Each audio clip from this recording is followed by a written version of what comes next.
evening and welcome to Tucker Carlson Tonight. Happy Friday. There's so much going on these days. Things are so crazy that even some of us who are paid to follow the news for a living forget to stop every once in a while and ask the most obvious questions. And there are a lot of them. For example, how did the party that hates old, straight white men choose as its frontrunner one of the oldest, straightest, whitest men in American politics? It's kind of remarkable. It's baffling, actually.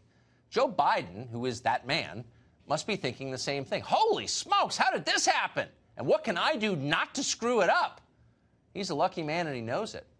Watching Biden, you get the feeling he doesn't really know what's going on. He doesn't know the answer to those questions.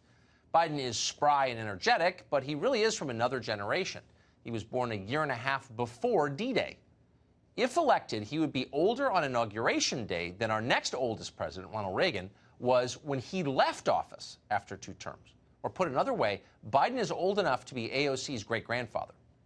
So when progressive radicals under 30 throw out some new ideological litmus test, Joe Biden doesn't argue with them. He just agrees. The latest test is about abortion. Since 1976, a law called the Hyde Amendment has prohibited the federal government from paying for abortions. And for more than 40 years, the law has enjoyed strong popular support, overwhelming majority support, including from Joe Biden. Even people who call themselves pro-choice understand that it's wrong to use taxpayer dollars to fund something as divisive as abortion. And yet a small group of progressive activists disagree. They know the core political truth, which is that repealing the Hyde Amendment would amount to a massive windfall of taxpayer money for Planned Parenthood. And Planned Parenthood funds Democratic campaigns. So in the last year, they successfully bullied virtually every leading Democrat in America into parroting their line. Watch. I will repeal the Hyde Amendment. It's the amendment in law that makes it impossible for low-income women to access the care they need. The Hyde Amendment is a direct assault at the black and brown communities like the ones I've been representing. If you visit our website, you'll see our commitment to repealing the Hyde Amendment. As president, I will make sure that we repeal the Hyde Amendment. I don't support the Hyde Amendment, and I will lead the fight to have it overturned. So pause for a second, throw out the rhetoric, and try to think through the reasoning. Cory Booker's reasoning, for example, if you can call it reasoning, he's saying that not using tax dollars to prevent black and Hispanic children from being born is, quote, an assault on black and Hispanic neighborhoods. So for the record, and this is true, Cory Booker has exactly the same position on abortion as the Ku Klux Klan does.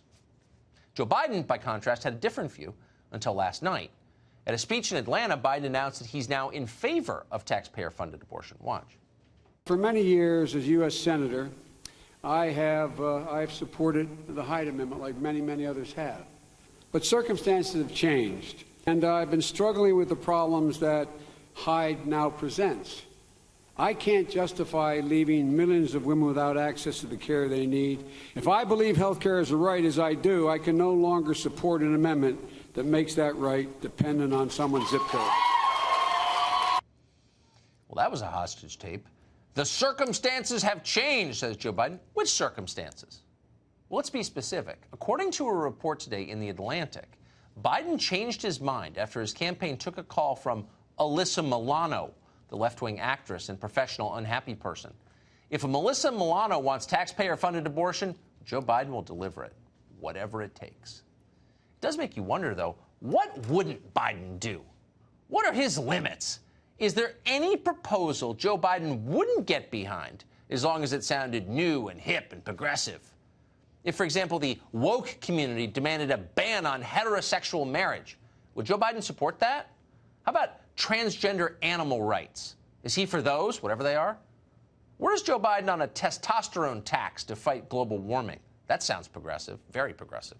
How about federally funded tampon dispensers in men's rooms? It would be transphobic to object.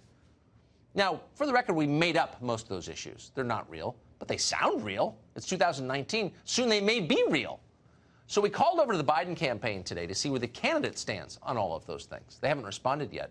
But if tomorrow morning you wake up and read that Joe Biden has endorsed transgender animal rights, you'll know he really does want to be president. Either that or Alyssa Milano's for him, too.